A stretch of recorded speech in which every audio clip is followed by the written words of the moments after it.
It is day 4, number 97, with the man Frank SCALISH live from Shawnee, Oklahoma. First show in the new studio and first show of day 4 as we count down to show number 100. What's going on, Uncle Frank?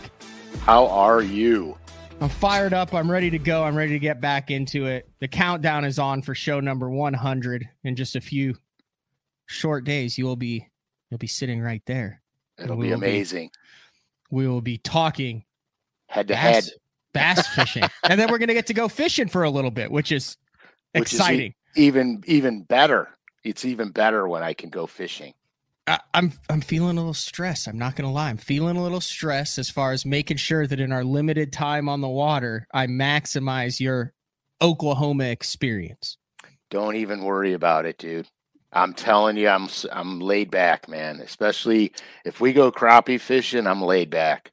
Well, you do remember when Frankie Jr. came, nightmare on the water. On the water. We had 2 days that were canceled and 1 day where we were taking whitecaps over the front of the Bass Cat trying to catch crappie.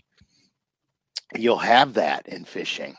You will absolutely have that. You know, I mean, I can't even complain, dude. I went out twice, 2 days in a row last week, and I got skunked. No. 2 days in a row.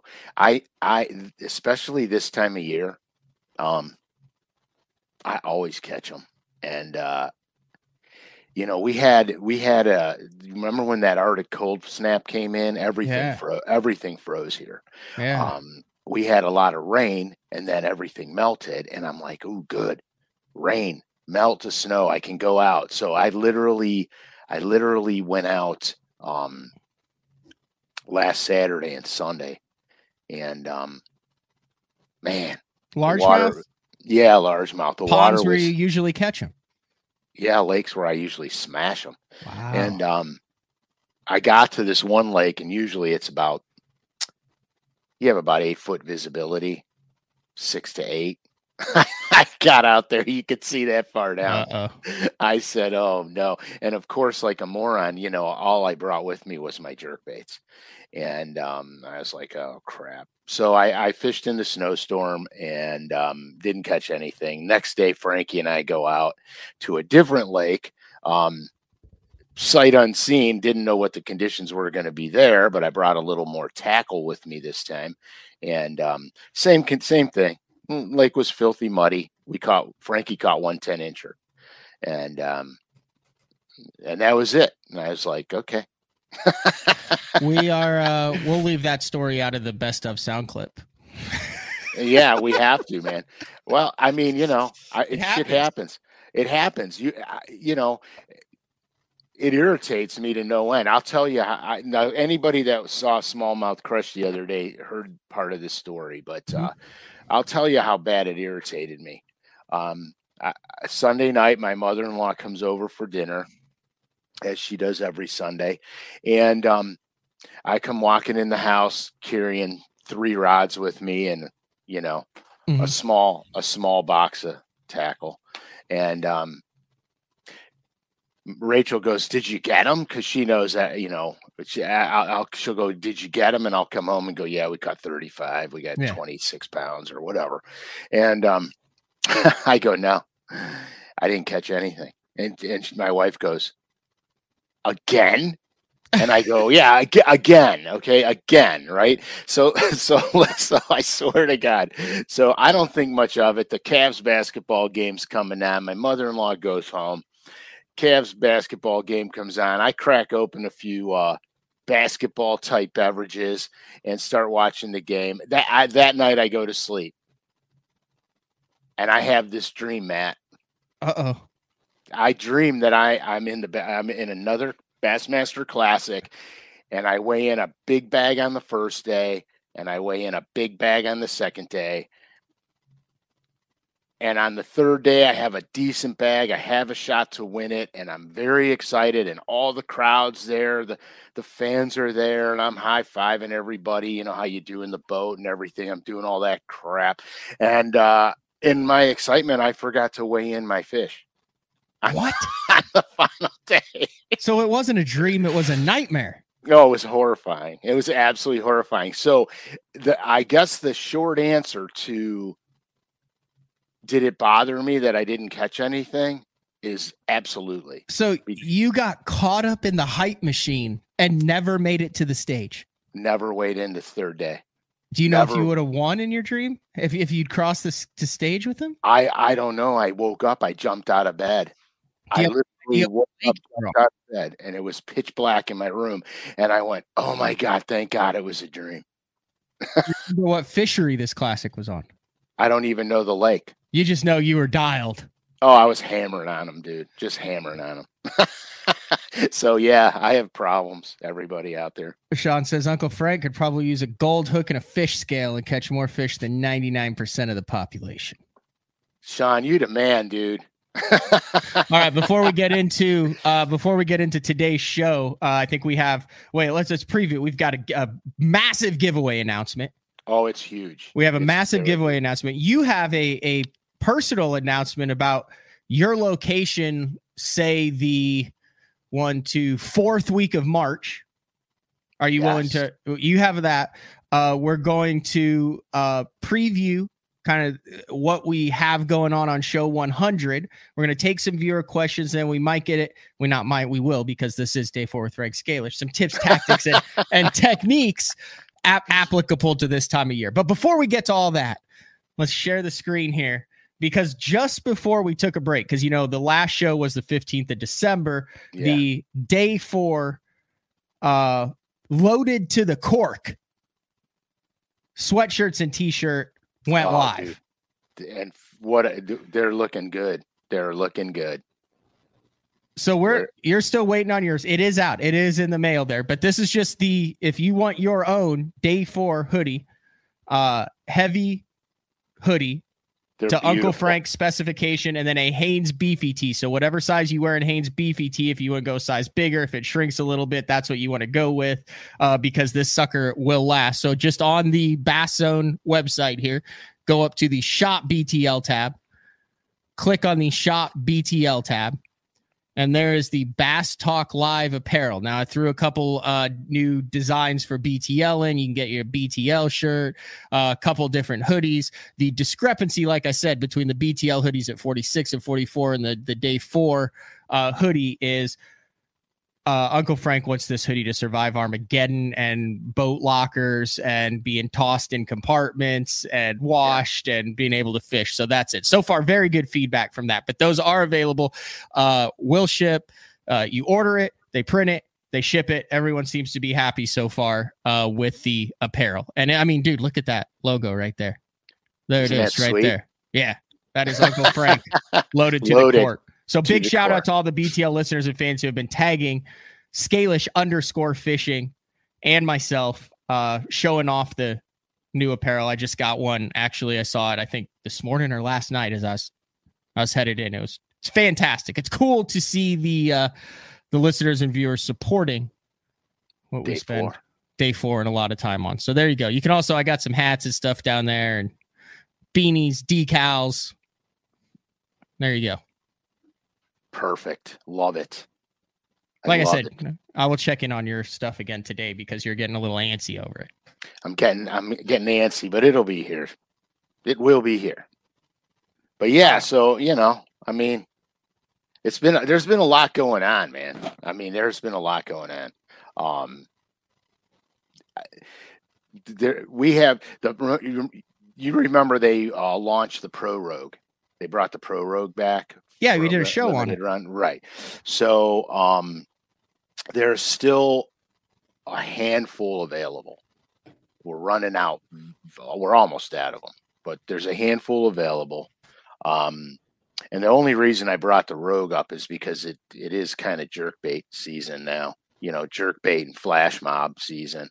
But I'm actually going to let a small cat out of a bag here, I think. Maybe I shouldn't, but I'm going to do it anyway. It's just a small cat. A kitten. You're letting the kitten out of the bag. That would be a kitten out a bag, Frank. Right. I'm letting a kitten out. A small cat. Well, maybe it's just a small cat. I'm actually I'm actually working on new Rogue colors. And you guys are going to flip out when they appear. They're not even painted yet. They're in here, and written down on note cards everywhere all over my house. So don't start asking where they're at, because they're not even painted yet. I'm working on them right now, and I'm really excited about it because we're doing some really cool things with this new stuff. So anyway, little kitten out of the bag. They all have gut bags. A lot of them are going to, and some of them won't, but there'll be a reason why they won't. Oh, you know what? Another thing, speaking about painting lures, the DIY section on LureNet, the custom blanks, for 1 week, everything's 25% off. All the blanks are 25% off. I would pull that up, but I am currently on the 8 small cat breeds that stay little. Just saying, that is a thing. The Munchkin cat. It says, quote, "They might be little, but these munchkins bring us massive joy." Ooh, big joy in a little package. Yeah, 4 to 9 pounds. So the Munchkin cat's my favorite out of all of these small cat breeds. The Munchkin, it's got no legs, dude. You want a cat that could run. Well, it's a small. You were letting the kitten out of the bag, and then you said it's a small cat. There's your small cat right there. That is not my cat. I only want cats with legs. If Jeffries watches any of this day 4, it'll be that segment, since he is a cat guy. Yes, he is a cat guy. All right. I was confused. So there are bundles. Well, bank bags. Yeah, we got new Bank and Creek bags. They're not the midget lures, or good. They're not. Listen, there's 2 reasons that I said that. I just went to. We were talking about Munchkin cats, and I just went to the Chili Bowl Midget Nationals in Tulsa, the little sprint cars. Yeah, and sure, say sprint cars. Sure. Moving on, it was the craziest thing I've ever seen. Have you ever done that, Frank? You ever been to that? I've never driven one, but I have, and it's crazy. Those guys are absolutely insane. I know nothing about racing. It was like my first real race in person. We had great seats, and those guys are daredevils. All right, bundles and kits. Wait, what? Did we just get canceled? We're done. We almost made it 100. Apparently, I let a cougar out of the bag. Okay.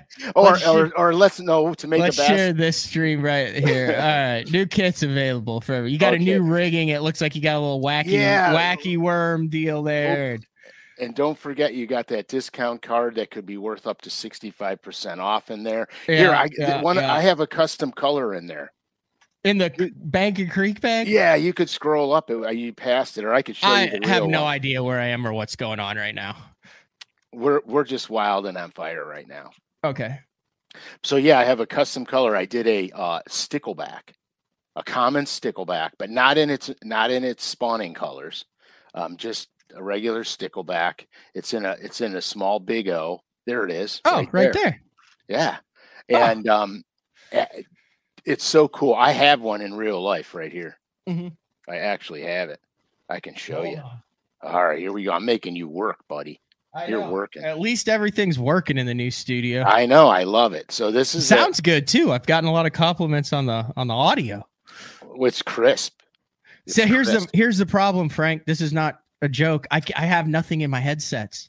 Oh, you can't hear. No, I have a driver issue on my so everything's brand new, right? Like, I mean, this is a setup because this is my job, right? But there's something in a driver in Windows that I have none of my audio or anything in my headsets. Now I can hear you, but everything else I'm going on feel. Oh, you can't hear yourself in your right. So I'm like super muffled right now. So I kind of pull the headset back, and I'm not going to mess with it until after this show, because that gives me 4 days to mess things up and then figure out how to get it back. How to fix it again. Yeah, it's been a pain in the butt. Anyway, let's see the sickle. Okay, stickleback. Stickle or sickle? Stickle.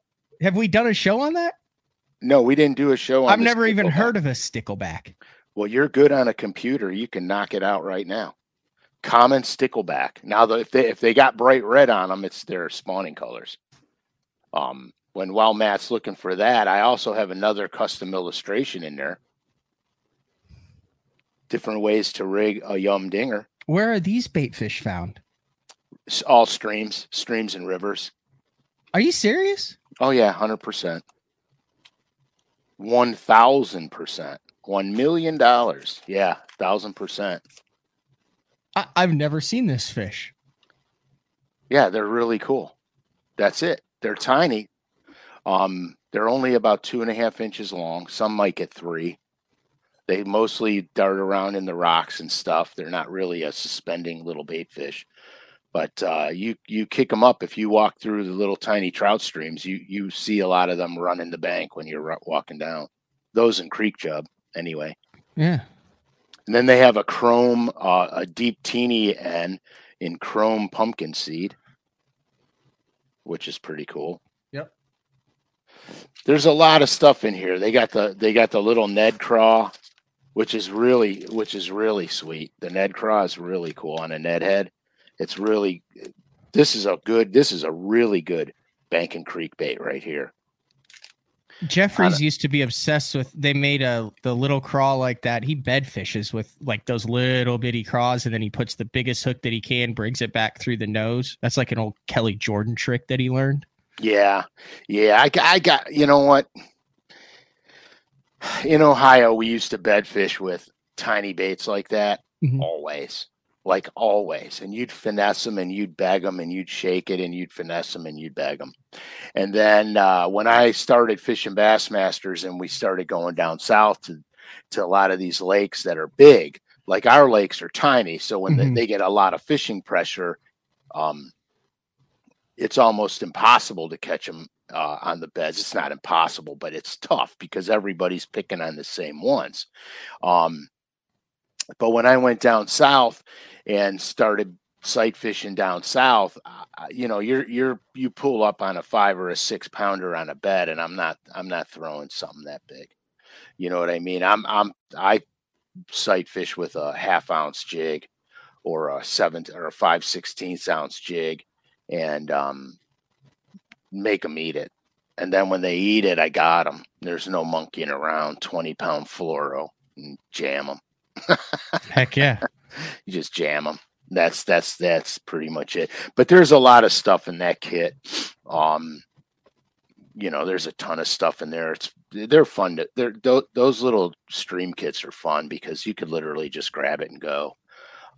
The other thing we got, and I don't know, should we get into it, Matt? I don't know. We've kind of been teasing him with the announcement for 20 minutes now. You want to break it up with the announcement? Yeah, let's bust it.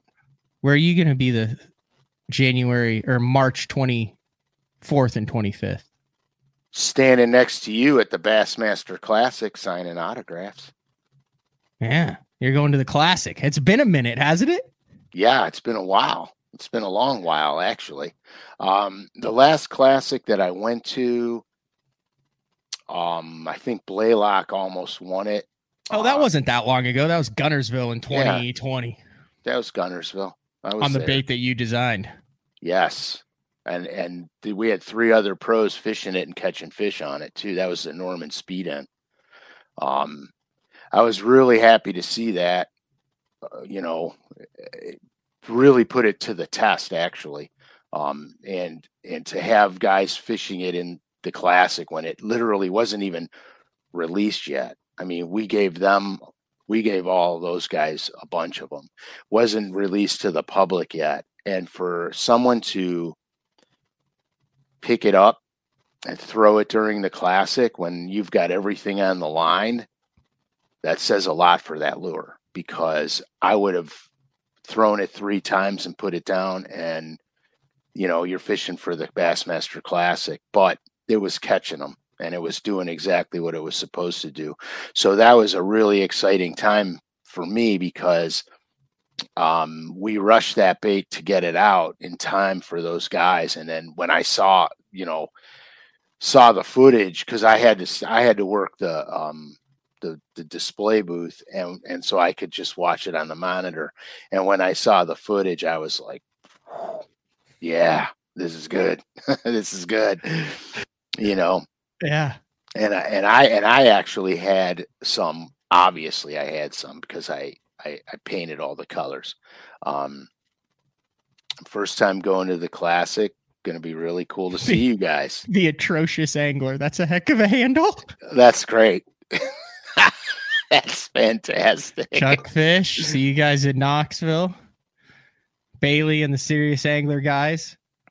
All right. They'll be there. But yeah, we'll have more details on who, what, when, where, why. We're trying to work on some stuff there, but it will be your opportunity to bloviate with Uncle Frank in person, and buy some stuff and watch some fishing and hang out. Exactly. It'll be a good time. It'll be a lot, really. All right. What else? What else was there? I was off on the speed end. So after that, because I had some, because I made the colors up for it and everything. So right around early spring, ice out, I grabbed these things and went to a place that I really like to fish a lot, and it's by Lake Erie, and started catching these Mugambo smallmouth. All Lake Erie, big honking 4 to 6 pound smallmouth on it. And was so excited because it was so money, right? So I call my cameraman. I'm like, Joe, we got to film this. This is crazy. It's going to be a great video. There's a lot of how-to about this. Okay. With that, what I was doing, there's a lot of detail. And I'm like, you got to do it. Can you film tomorrow? He goes, no, I can't tomorrow. I can do it the next day. I'm like, okay. They'll still be there. You know what I mean? They'll still be there. So that night we get like 3.5 inches of rain, and it blew everything out. And I couldn't touch a fish. The 2 days later, I couldn't touch it. So it wound up raining for like the next 4 days in a row. And then I missed that bite because this one bite is really, really, the window is like that. And I missed the window. And so I got my fingers crossed that this year I can get it. I can get that video because it's a freak show. It's just a little window of opportunity. Oh yeah, and it's reoccurring, but it's just a tiny slice of time. So I'm hoping this year I can get it. But that's the fun part about what we do, because you find the more time you spend on the water, obviously the better angler you become. But you also recognize things that happen that are, I don't want to say out of the ordinary, because they're not out of the ordinary, but the time window for certain bites and certain activities is narrow. And if you're lucky enough to hit it, you can have the best fishing days on the planet. But it's here and gone. It's not something that you can go, oh yeah, we could go there 2 weeks and do the same thing. You can't. And so that's the fun part about what we do is the time on the water gives us opportunities to see these things unfold. Like the first times that I could compare steelhead fishing to that in a sense, because spring run, fall run. But that's not really how it goes, because the fall run, they'll run up in, end of October all the way through the winter. They'll run up the rivers, but they'll be in there all winter long. And then the winter run, the fall run starts to go back to the main lake, and then the spring run comes up. So legitimately, if you're not frozen, you got a lot of months for it. Yeah. But it's kind of, it's not the same. Sean's got a question kind of along those lines. He said, for bite windows, are you looking at temperature, moon phase, time of the year, or do you look at the major and minor feeding times? Or I'll add this, is it something that's a kind of a freak, like a rain or stable weather or warm front or a cold snap? Like, what are you looking for? Like, let's say you can't just go out there like we were just talking, but you want to take advantage of those once a year, maybe once every couple year windows. Okay. How do you put yourself in the position to be in those windows at the right time? All right. I'm going to give you a really cool short window opportunity. For all the guys in the spotted bass world. Okay. After a rain, especially on the steeper canyon type lakes, like Smith Lake and stuff, after a rain, all I do is I run to where the water's pouring in the lake, and I fish the drains where the water's pouring in. Spotted bass go in there and they feed heavy because all the shad go in there to get all the plankton and stuff that's being washed down. So I run those drains. Those drains will only last until they're done pumping water, and that's it. And then you're done. It's over. So that's one of those small window of opportunities. Another one is a certain migration. With these smallmouth on the Great Lakes, they make a spring migration. This is the window I'm fishing for these smallmouths. I'm fishing this little tiny migration window. And the problem is sometimes it happens super early in the spring. Sometimes it happens a little later in the spring. You just got to be on the water to see when it's going down, because I think it's predicated on water temperature, actually, or water flow based on, winter runoff. So I'm not 100% sure, but I know for a fact that Great Lakes smallmouths some of them behave a lot like salmon and steelhead, where they'll run into estuaries, run up rivers, to spawn. When I guided for steelhead, I used to catch lake run spawners 15 miles up the rivers. Wow. Yeah, and it was a freak. It's a freak of nature when you're sitting there and you're swinging streamers to catch steelhead, and you're catching Lake Erie smallmouth, and they're so far upstream. I mean, you can't believe they even go that far, and they do. Okay, this is interesting. I have a theory on this. I'd be interested to see what yours is. Clay says, I feel your pain, Frank. I've been on a flat side, small jaw bite. One day it's crazy good, and the next day, and the next it's one bite, then back to being crazy, trying to figure out exactly what makes them eat on the crazy days. I thought it was water temp, then I ruled that out. I thought they needed sun, then I ruled that out. Think it's only good after a windy day blowing from the north, but I really don't know. I have a theory that I think I'm right on. What's your theory on this, Frank, on why you could be on one and bites that kind of come and go seemingly randomly? Because I think smallmouth, they school and they move a lot. And I think when you get them on the move and they're feeding, it's a crazy day. The areas that you fish for them and they haven't moved yet, or they're already gone, and there's just a few residuals hanging out. But I think they roam. I noticed this a lot in my smallmouth fishing. I can have them pinned in an area. Current is a great current moves fish a lot too. It also positions fish. But with smallmouth, I've seen where I've gone out and I've got them pinned down, and then 2 days later I go back on them and they're 50, 60 yards from where I found them, or 100 yards from where I found them. But once I find that aggregate of fish again, they are active and I do catch them. So I think what's happening is I think they're just roaming. Clay probably found an area where they're using, and they're just keep moving through this similar area, and then he comes in contact with the main school, and then that's when what's your theory? Okay, this is from fishing Grand, and then even like Hartwell, but he talked about wind, and this is you've talked about this too. I think that and you said the key word, the C word, the current.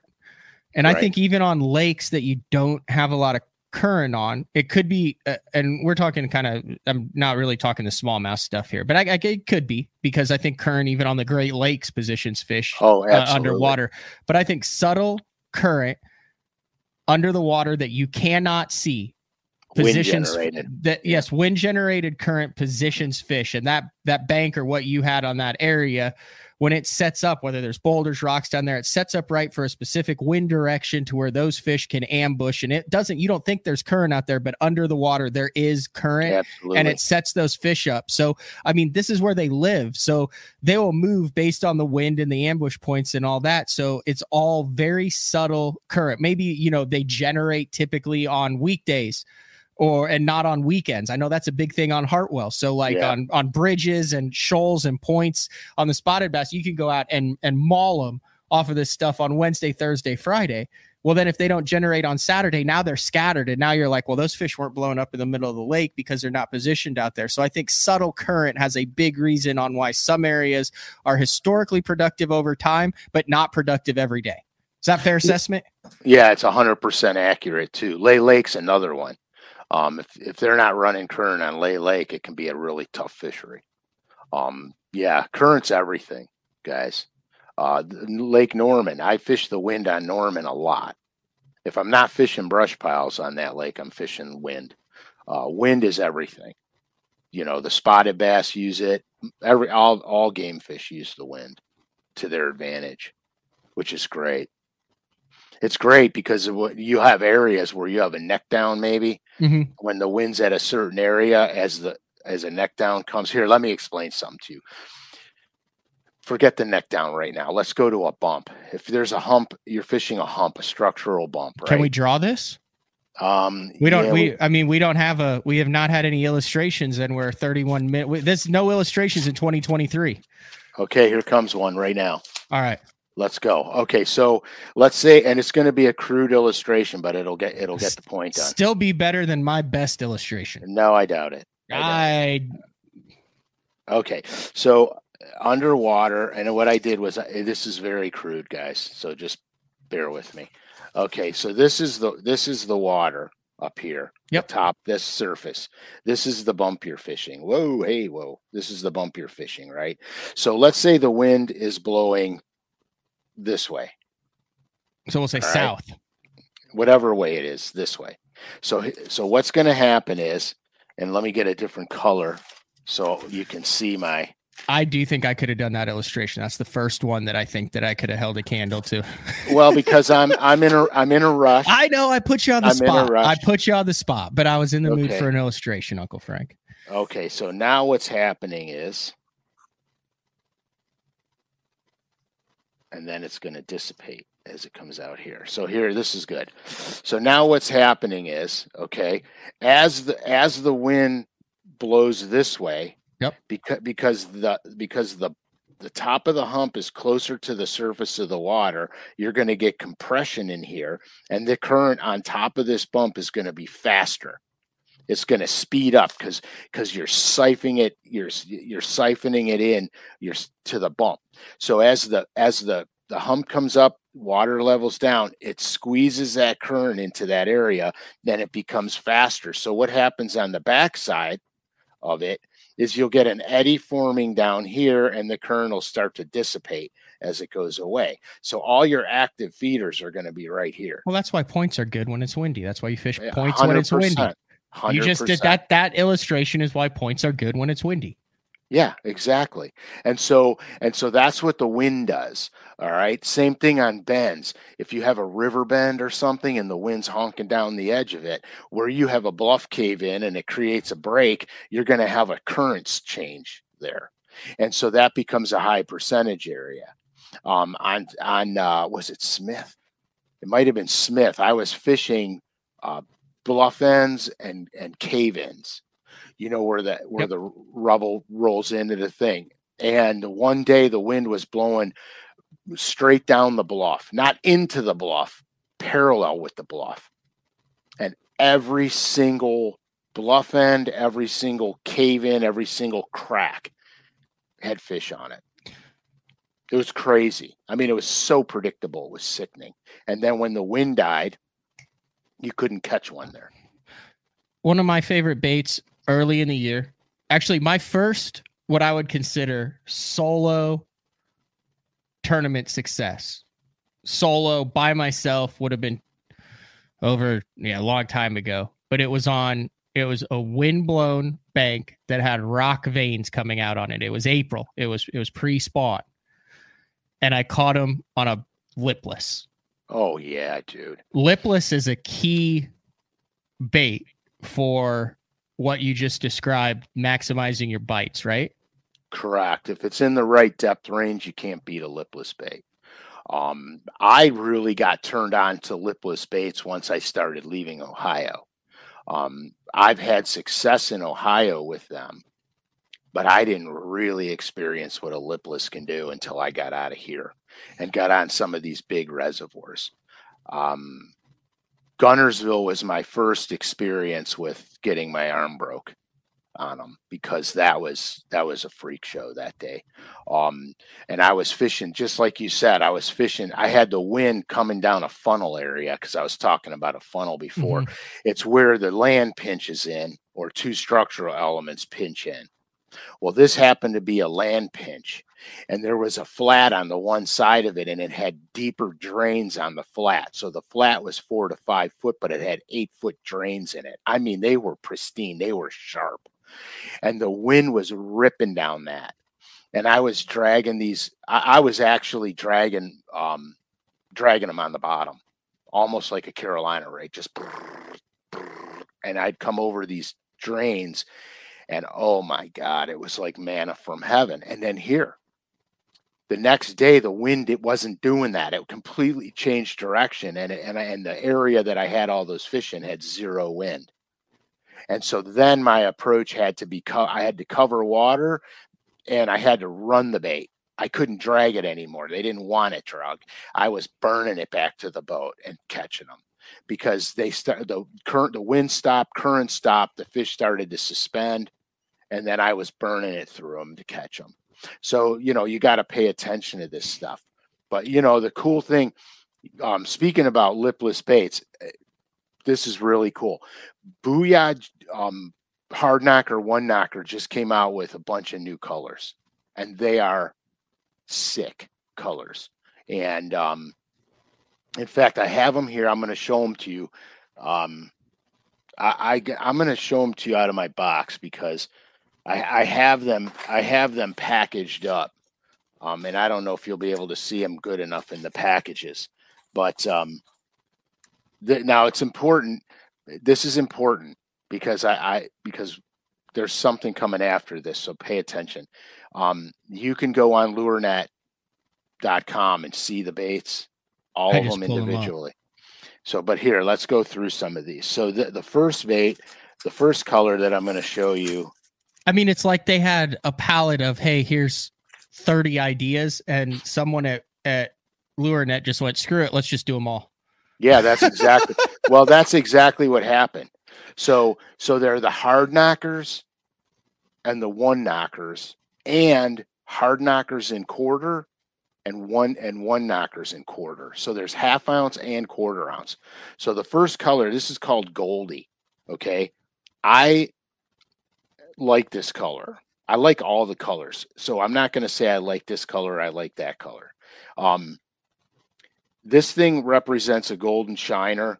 It could represent a tilapia, a bluegill, whatever. But this color here, like everybody thinks gold is like Florida's the color to throw gold. And they're right. Okay. If you live in Florida, you're throwing gold. But here's the thing. The golden shiners don't just live in Florida. Okay. Any grass lake has a huge population of goldens. We have them up here. And when we ice fish, sometimes we catch them and they're 9 inches long. So so understand this, that golden shiners are everywhere. Now, the other time gold is really good is in tannin colored water. For whatever reason, the gold reflects nice in the tannin water. Any grass lake will have tannin water, because the tannin comes in the form of vegetation decay. It changes the color of the water. That's why in Florida, you got a lot of these lakes, they look like Coca-Cola colored. Same thing same thing out west, like James River. Yeah, exactly. All those places, except the James is east. But Minnesota, Wisconsin, all those lakes like that, they'll have that Coca-Cola colored water to them. Great color, really good color. Fun story. Fished a jackpot, Grass Lake, Oklahoma, with my buddy. I think it was after the 15th of December, so we hadn't had a show. He said, "Hey, I'm trapping them." I said, nice. Okay. I said, I'm bringing 2 rods. Anything else, I got to use your stuff, because I was in the middle of switching boats. He said, cool. Opened up my lipless box, and I had some gold ones that were dialed in from Florida this year that I had. Yeah. I said, screw it. I'll tie it on. It's got good hooks. I like the action of it. Like, fourth cast of the morning, lose one on it. He's like, oh, that was a giant. And I was like, I don't think it was. We're just tickling it out of the grass. Like 5 casts later, I'm like, I got another one. It's not very big. And I'm reeling it in. And he's like, dude, it's a giant. And I'm like, no, I'm like literally reeling it in. You know, I got my gloves on and stuff. Go to boat flip it. And I'm like, yeah, I need help with it. 686. He was just swimming with you. He was just swimming. Gold lipless. Gold lipless in grass in off-colored water in the middle of Oklahoma. That's money, dude. That's money. So now here's some cool stuff. If anybody's familiar with the G-Finish colored baits, we got a G-Finish brown craw. Now you got to bear with me. I'm doing this out of my box. No, that's fine. While you're doing it, I would also like to point out, if you're trying to figure out like what your bait is, obviously you can shake it. The ones with the K and the circle on it are the one knockers. If you're looking to buy them or anything or find them, it's K circle, backside, one knocker. Here, I'll just show you the hell, I can't see. All right, hold on, I got one. Don't end up with a triple grip in your finger, yeah, I know. Frank. And that's the other thing. They didn't skimp on the hooks on these ones either. Okay, so it's not hard. I've only got a couple of each color. There it is. Okay, so there's the circle with the K in it. Yep. By the tail. So if you're buying them online or anything, that's how you know. Right. So this is the one knocker. So this is one, one, and then the hard knockers, a lot of BBs. Or the regular one. Right, the regular one. So since I got them both out, this is the G-Finish brown craw. And what's the G gloss? Okay, the G-Finish, it's like a reflective paint that you would see on a street sign at night. Okay. And it's really cool. G-Finish is really cool in the water because it reflects so many different natural colors from the water that there's probably, in my opinion, the G-Finish is probably the most natural color because it reflects a lot of its surrounding colors, which is why I like the G-Finish. And then they got G-Finish red craw, which is pretty sweet. Heck yeah. Right? That's pretty sweet. So those are the G-Finish red craw, G-Finish brown craw, and then here's I think this is party craw. Party craw. Look at that. That's a nice bait. Do you have any of the graffiti craw? That one looks freaking cool. Yeah, I have the graffiti craw right here. What is that? That's like oh my gosh. Isn't that beautiful? What is that finish in the side that's like peacock iridescent?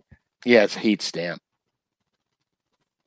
It's very subtle. This is very subtle. So anyway, and then there's bulletproof, which is actually chrome, gold, and brown. And this bait's good too because this represents a lot of different types of bait fish. Could be bluegill, tilapia, herring. This has a lot of representation to it. But anyway, that's the 6 new colors, and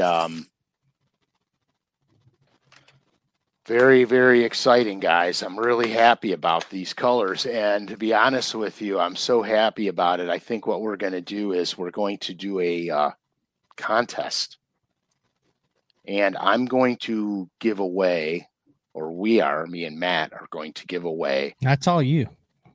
A complete set of hard knockers, one knockers in ½ ounce and ¼ ounce. That's 24 lures. Okay, now listen. It's 24 lures. That's $180 value. I'm gonna give the whole entire set away. And I'm going to and here's what you got to do. Now, don't do it now because it's not starting at this minute. We're going to start it in a little while, but I'll let Matt get into the details on how you're going to do this. So here's the rules. Okay. out of the 6 colors I showed you, and you can go on lurenet.com and go through and look at each color individually, you need to pick out my favorite color, and I have one. So pick out Uncle Frank's favorite color in the new Hard Knocker exclusives. Correct. Pick out my favorite color. And you have to, Matt, you go through the details on what they have to do, because I'm not 100% sure how you want to handle that. Well, that's it. It's easy. You pick out the favorite color. So I want to give people on the who are listening on iTunes a chance, people who are listening to the replay a chance. And so under this show on YouTube, if you're not, to leave a comment, it's super easy. You just have to get a Google deal decided to YouTube. Just subscribe. All you have to do is be subscribed to the BTL channel. And then under this show in the comment section, the replay comment section, just guess which one of the 6 you think is Uncle Frank's favorite color. But this is for my enjoyment. You also have to give me your brief, most favorite Uncle Frank story from the 97 episodes so far. Oh, these poor guys. Like if you just guess a color, you're not gonna get picked. It doesn't. You have to guess the color and do a little work. And just a brief little. It doesn't have to be paragraphs or anything. But what makes you smile? Your best Uncle Frank story. Then that's actually from the shows, and cool. Just post it. So then you can only do it once. You can't guess all 6 with 6 different stories, one screen name, and then we'll just put it all in the deal. And then here's what I'm also doing. You are responsible for sending this out, or there. No, I have them here. I'll send them. So it's you. So I will send it to you, because that way they will actually get sent. Oh yeah, I will send it out. And you can't guess now. This is in the comment in the YouTube comments of the replay of this show. BTL 97 airing on January 12th, 2023, and it will run. Until we do another show. Do you want to do it 1 week? Well, or do you want to announce the winner on the live show in studio? Yeah, no, I want to we'll announce the winner at the next show. At the next show. So it runs 1 week. Right. And then because we got a ton of giveaways and stuff for the live show. Yeah. The live show is going to be, live show is going to be. So the 19th, you have until 12:00. You have until we'll say 12:01 a.m. on Thursday, January 19th. Your favorite Hard Knocker exclusive. If you want to know what the 6 colors are, you can go to lurenet.com. There's big banners right there. Click on it. Pick which one you think is Uncle Frank's favorite. Now, I don't know. You might be able to go back and glean some of that information from the comments you made when you just showed them. Well, I tried to be as neutral as I could. Okay. On the comments. I tried to just keep everything very neutral. But you also got to say, hey, my favorite was when Uncle Frank told the story about rolling the swim jig over the grass mat, and the whole grass mat went woo, like he said, like that. Boom, you're registered, you're in, as long as you're a subscriber to the BTL channel. And don't forget about the story where I almost jumped on the alligator at Santee. Oh yeah, that was crazy. But yeah, so the reason we're doing this, and you got to comment on the YouTube site, on Bass Talk Live, because we have to give the listeners a chance to get in on the action also. Yeah. So that's non-live listeners. Love the live viewers. Right. And we're going to do, and on the 100th episode, we're going to do a lot. We have a lot. And don't forget too, that the lure blanks are 25% off on LureNet. If you're painting or you want to get into painting, they're 25% off. They're only going to be 25% off for a week also. Nate, with an interesting question that might help some people guess this, is the question is, what makes it his favorite? Is it because it's a fish catcher? Is it because of the intricate bait schemes? Is it because it looks pretty? Like what are the criteria that make one of these 6 colors your favorite color? And you will be able to pick it out if you know me and how I think. Ooh, that's the only hint I'm giving you. If you know you and how you think. That's the only hint I can give you. Okay. Back to the wind question. There was a question up here that says, is there ever a time when wind hurts, Uncle Frank? Yeah, there is on Lake Erie when it's blowing 10 footers and you can't get out. No, the wind can hurt you if it muddies your area up really bad. And Florida's a perfect example of that. There's a lot of times in Florida when the fish are on the grass flats, and what I noticed is we call it muddy water in Florida, but it's not really muddy water. It's the sand is mixing with the clean water, and the sand is there, and the bass don't like that. That the hardest fishing I ever did in my entire life was in dirty water in Florida. Of course, the cold fronts don't help Florida at all because that's probably the one place where I've seen cold fronts actually shut it down. I never knew what a cold front was living up north because our fish always eat. It's like if our fish quit eating during a cold front, they would never grow. They just continually.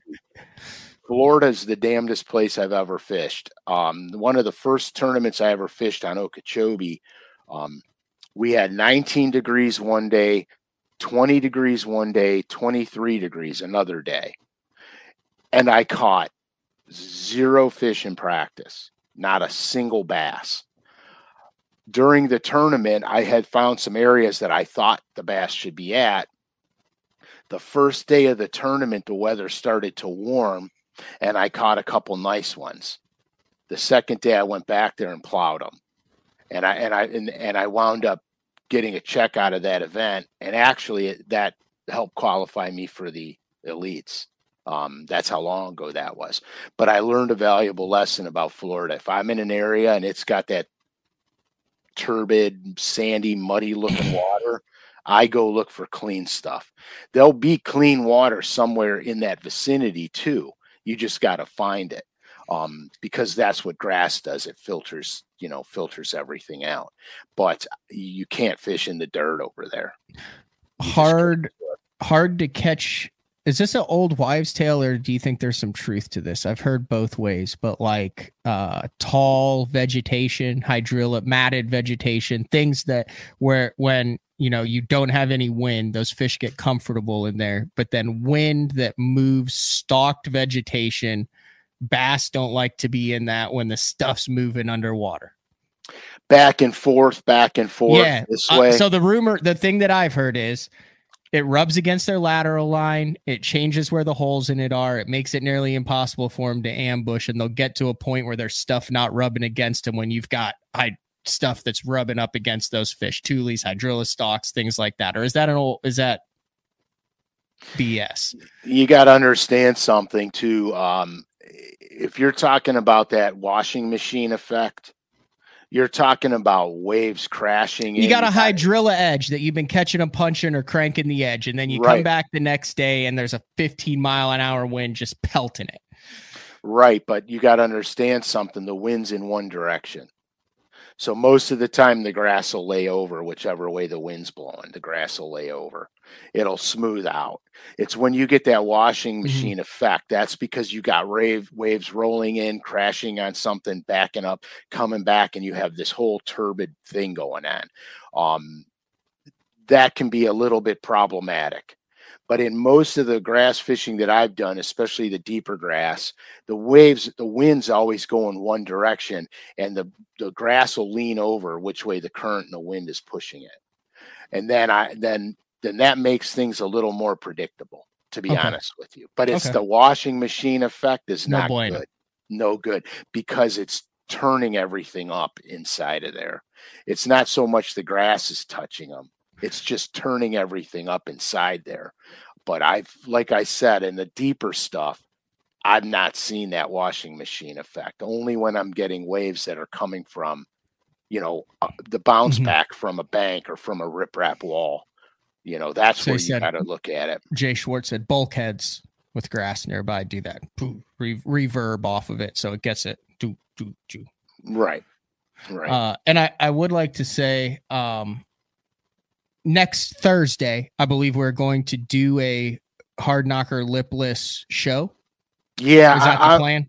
Yeah, because what I want to do is I'm going to give you guys the easiest way to find high percentage areas for lipless, for rattle baits. Okay. Because I want to get into when you go with the quarter, when you go with the half, right. why the craw patterns work on a bait that you're a lot of the time reeling in the upper part of the water column. I want to get into all that when you go chrome. I know we've done some lipless stuff, but I think we could do a nuance, one knocker and booyah.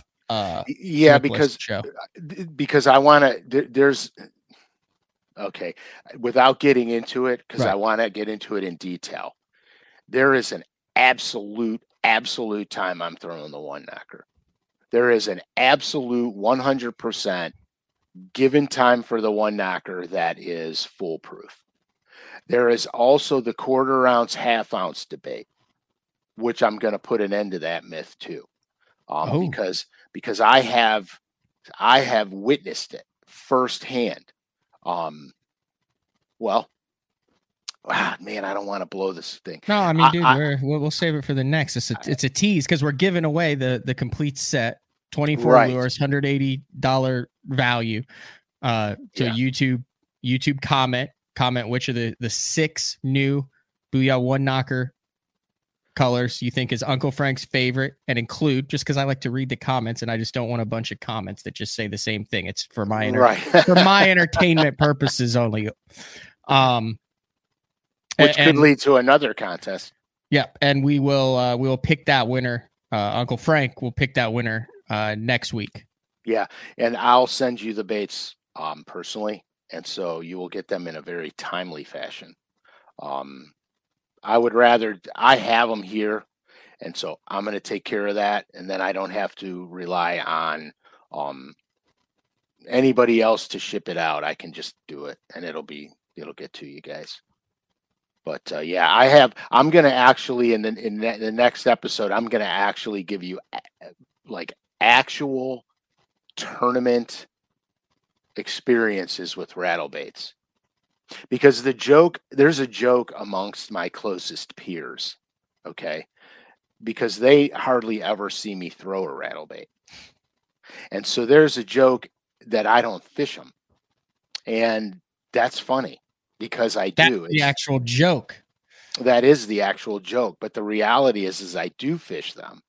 And I do fish them in very specific circumstances and catch a lot of fish on them. So I mean, let's be honest. In the soft plastic world, the bait with the most pushback, that if you're gonna throw a soft plastic bait and get made fun of, this is no debate. It is the Carolina rig. Yeah, I know you're a big fan of it, Frankie, as there is. But if there is one where it's like, like if you're gonna have, it's the Carolina rig. In the heart, is it not?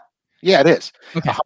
It's so misunderstood by these. We're not getting into that. I was just saying that's a comparison. That's the Carolina rig.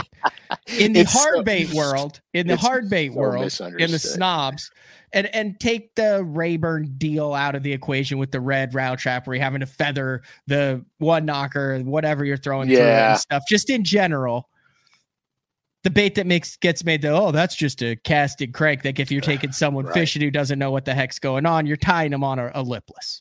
I'm tying them on a Ned rig or a wacky. I'm just saying, would you not agree though that the in the general world, the hard bait to lipless is as the Carolina rig is to soft baits, but both very effective. Yeah, I'm gonna just say the talk about the town on the lipless baits is you just chuck it and wind it. Yeah, but I'm gonna show you a bunch of techniques how to fish this thing that'll surprise a lot of you. Okay. Also next week. Next week's going to be a fun show. It is. And then so we're actually going to have 3 shows in the 97, 98, 90. What is this? 97. We're going to have 3 shows in the next 2 weeks because this is we'll announce it here. We are going to every 2 months moving forward in 2023. We are going to do a day 4 after dark. After dark. An evening day 4 to where if you want to interact, ask Uncle Frank questions, it's going to be the same day 4, but instead of in the morning, it's going to be in the evening, and then you will have you listen to it in your commute, then you'll be able to listen to the day 4 on Friday, but it's only 6 shows. But there's a whole nother audience of people that are like, dude, I want to ask Uncle Frank questions, but I can't watch it at work without getting fired. Right. And so we're going to do this. That's a great idea, Kirk. Right. Night 4. Hey, viewer discretion is advised. So there will be 6 Night 4 episodes throughout the year. Yeah. So that is why when we came back, this is the first one. We will have our first Night 4 episode. We'll announce it. Yeah. We'll announce it at the leading up to it. So then the 26th will be the 100th show. Right. Because it just to give guys different opportunities to interact, basically. Nate's at the gym. Exercising his body and mind. That's the only way to go, man. Day 4, while we're on the 100th show, is this confirmed? Limited run of. It is confirmed. It is a go. So is this all that are available at this point in time? This will be the one chance to get it. Yes. Okay. The 100th episode. So after the show is over on the 100th episode. Well, actually what? I will give you on the 100th episode. I will tell you when they're available. Oh, okay. Is it going to be within reasonable time after the 100th episode? It's going to be right during it. Well, you can't do it because everyone will leave and then go order them. It'll be after it. I'm just saying, we've done this before, and I could see how many people are watching. And Jeffries has done it where he's like, "Go to so and so and register," and all. And then all the live audience goes 4 live people now, and we're like, "Well, we just literally just ran our entire audience off." All right, so we'll get you the details on when it's going to actually be. Like available. In a perfect world, you have someone in LureNet land that has the page built and everything, and then it's like, this has been the 100th episode of Day 4. We'll see you guys next week. We're headed to the lake. And click live. Yes. So this is it. This is the day 4 color. Money. Color number 7. Yeah. This is number 8. I've got number 8. You've got number 7. Mark has 1 and 2. Correct. And I had to take care of some people at the big house with the other numbers. But can you say how many there are? I'm not saying anything yet. Okay. What is your prediction on how long they'll last is my question. Cause I mean, this has got to be the longest tease for a spook color in the history of bass fishing. Well, here, let's first of all, let me just say this. Okay. That color right there was a pain in the rear to paint because of a lot of the finishes and the overlays of pearls that I put on that.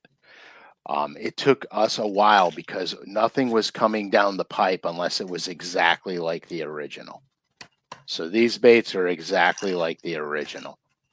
So I have to preface this time delay by saying that. I wanted everything to be exact. So it is exact duplicate. Which is, it's got the sparkles on the top. I'm sorry that's a rookie terminology. What is that called? It has metal flake. There you go. It has metal flake. It has pearls. It has several different colors of pearls.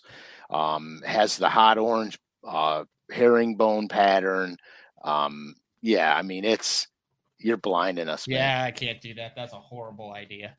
That's sorry. Okay. I was trying to show through it to say it's fairly semi-translucent, but it's not translucent. But it has a lot of cool. You'll see it. All I'm going to say is you'll see it, and it's exactly like my actually. Because this is well over a year. Because this one you painted on 12/22/21, correct? Which would have been a couple months after the infamous "My favorite color is 7" story. I can't believe. So we're a year and a half in. Mm-hmm. Yeah, exactly. But like I said, it had to be exact, and it is exact. I actually got to some samples in, and it's on the money. So I'm really happy about that. So that'll be Gosh, all this stuff is happening. I'm so happy this is happening. You're actually coming in studio. We're actually going to get to fish. We actually have Color 7 coming out. I know it took a long time, but here, look, I'm telling you. You know why all this is happening though is because of people listen and interact. It's been a heck of a day for right. It's the fan base that keeps everything alive, guys. It's you guys out there that keeps all this moving, because without you, there's nothing. So, you had, like the other day, I was listening to the show while I was working out. I was listening to the show, and you had Fred Contawi. Yeah. Contaoi, Fred Contawi. Yes. Yeah. Okay. So here's the funniest thing ever. So I'm listening to this guy's and his world travels, and I'm digging it because like I kind of like the ballsy fishing thing. You know what I mean? Like on the edge of North Korea, that type of thing. Right. It's kind of intriguing to go to say, hey, I'm going to go catch something, and it could be the last fish I ever catch in my life. You know what I mean? There's something about that. So, I've traveled all over the country fishing, but I very rarely have been out of the country except for Canada. I very rarely been out of the country fishing. And, like he was telling these stories, and I can only imagine what he did, the stories he did not disclose. Okay. For lack of a better word. So when I was in the elites, the first year in the elites, we had to go to California, and like a moron, I didn't go. I said, no, I'm not driving to California, and took myself right out of the elites for the next year. Okay. So the next year I requalified. They were going back to California. So I'm like, I am going to California. So we had tournaments in Alabama, and we worked our way towards Texas and then California. And so I had 6 days in between that California event. And so I took a path less traveled to get there because I wanted to see things. So I drove through the desert. I was off the beaten trail going to California because I had time to kill and I wanted to see stuff. So my plan was I'm going to drive through the desert. I'm going to get out of my vehicle and I'm going to go look for things. I'm going to explore. Okay. So I'm going through the desert, go through Texas, go into the desert, and I'm literally driving right in the middle of the desert. And I hear some weird noises happening in my truck, and I'm like, what? You know what I mean? Oh, it's just whatever. Because I'm not a mechanic, so I don't know. I thought your brother was a mechanic. Oh yeah, my brother's everything. But you didn't everything pick up automotive on that auto gene. No. Okay. Dude, just like he didn't pick up on the fishing gene. I got you. All right. Sorry, continue. It just surprised me. Well, it surprised me too. So anyway, the noises and the problems started getting louder and more apparent that there's a big issue. Okay. So rather than stop and look for arrowheads or whatever I want to do in the desert, I figure I better get through this thing because there is nothing around me. There's nothing. And I didn't take the normal way to get from where we were to get to California. So I finally get through the desert. I get to an area where I can get on the freeway. And lo and behold, I had ground my wheel bearings, my front wheel bearings, from the sand and all the dust, and my front wheels are doing all this nonsense. So I'm like, I don't have a clue where I'm at. I don't know how I'm going to get this fixed. And absolutely no kidding, I'm going to get onto the freeway, and in the distance I see a car dealership. So I go to it. and they're laughing their asses off. I'm like, what? They go, your wheels are like going to fall off the car. You know what I mean? Your bearings are gone. And so I had the bearings replaced and everything else when I was there, and it cost me another day because they couldn't do it in the same day. So I had to get a hotel room and stay and wait. Wow. For the wheel bearings. Yeah. And it was crazy. I mean, it was crazy because if I had really finished the road trip that I wanted to finish, I would have never made it out of the desert. There's no way. You'd still be there. I'd be the skeleton with the fishing rod in the middle of the sand, waiting for the tide to come in. But yeah, so it was crazy. And then, so that was one of the things that he was telling a story, and that was one of the things that he reminded me of. But then he said something else that I literally almost choked to death laughing. He said, and I can't quote him exactly because I was working out it and I wasn't paying. I was like, are we talking aerobic stuff? Or are we talking like weight belt, like chest, like bench press? Are you working on the pythons? Are we doing squats? What are we doing? I do everything. I ride 6 miles on a stationary, and then I work out, but because I hurt my back a while ago, I can only use machines. Okay. I can't do dead weight. Okay. So anyway, so the long and short of it is, he said, and anyone who listened will understand where I'm going, but I'm not 100%. I can't quote him verbatim. Something to the effect that some of the anglers that did the best were the anglers that traveled with their families. And he said something like, they were just more harmonious. They were calmer and the whole 9 yards.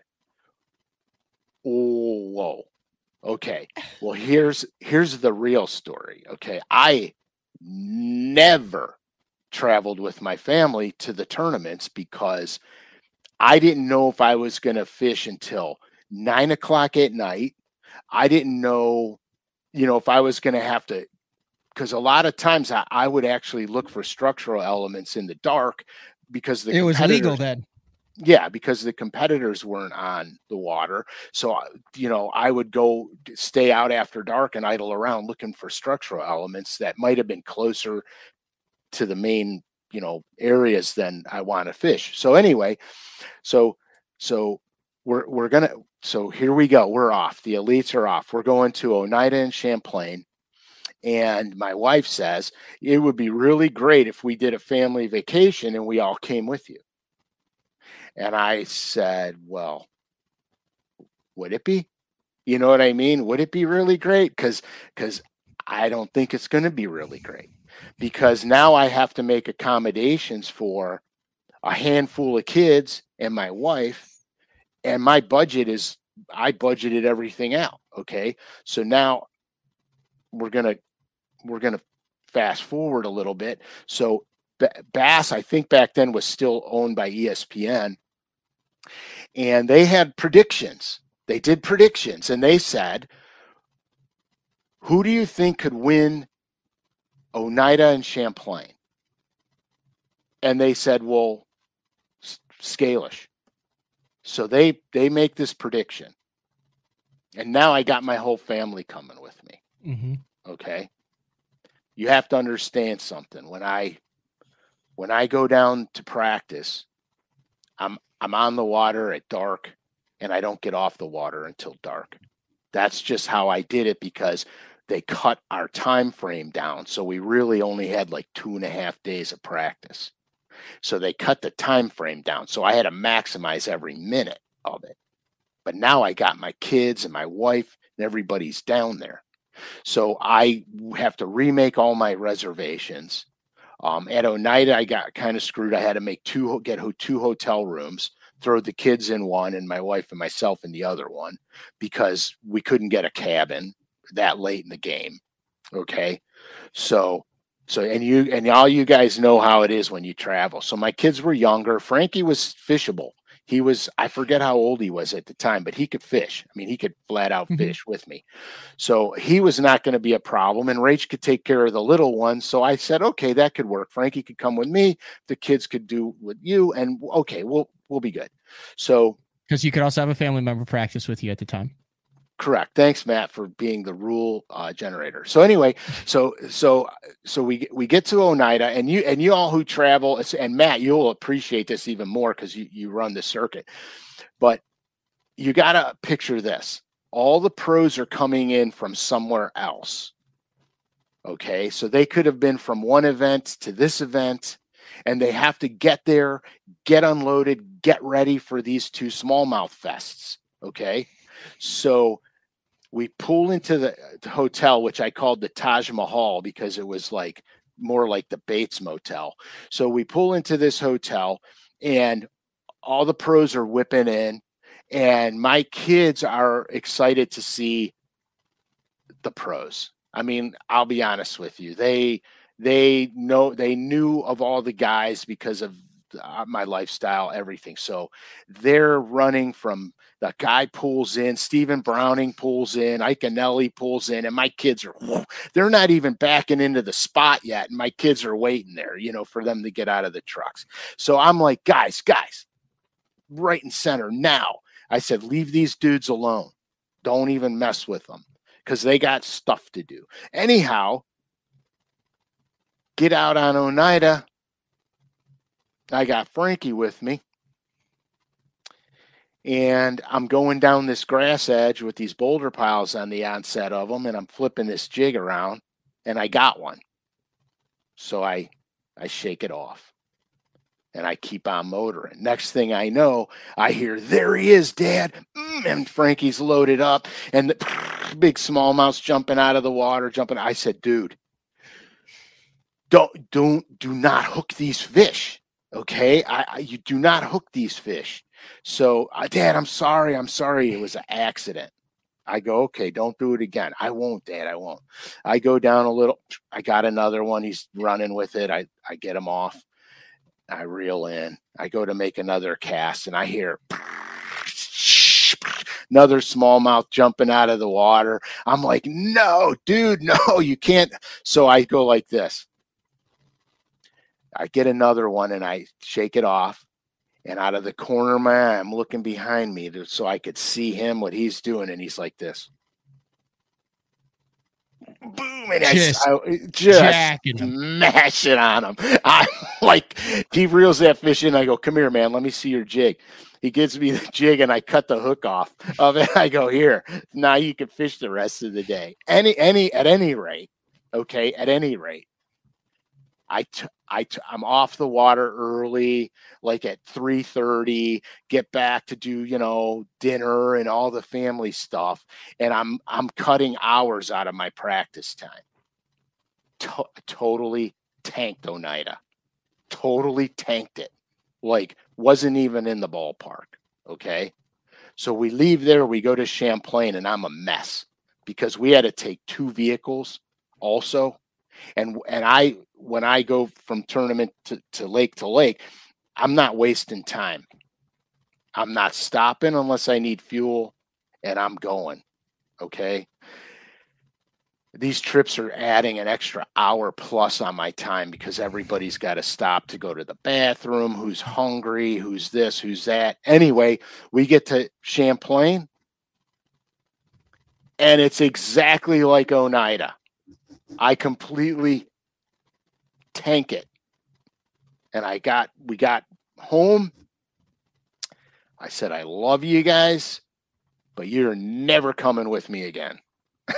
And that was it. So when Fred was saying how these guys, I'm like, no, no, not me. That's funny. It was great, dude. That is some good stuff. I want to see where you finished to those 2. Oh, it was horrid.